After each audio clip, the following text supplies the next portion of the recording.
In the midnight forest, a gloomy cloud cover blankets the sky.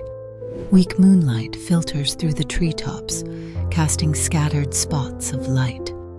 The forest is eerily silent, with only the sounds of the wind and the occasional rustling of branches. Suddenly, a hurried set of footsteps breaks the stillness. A group of tourists has lost their way in the forest, their faces marked by fear. From the distance, a sharp, screeching chainsaw sound is heard. Everyone freezes, their hearts pounding, as an unsettling air fills the atmosphere.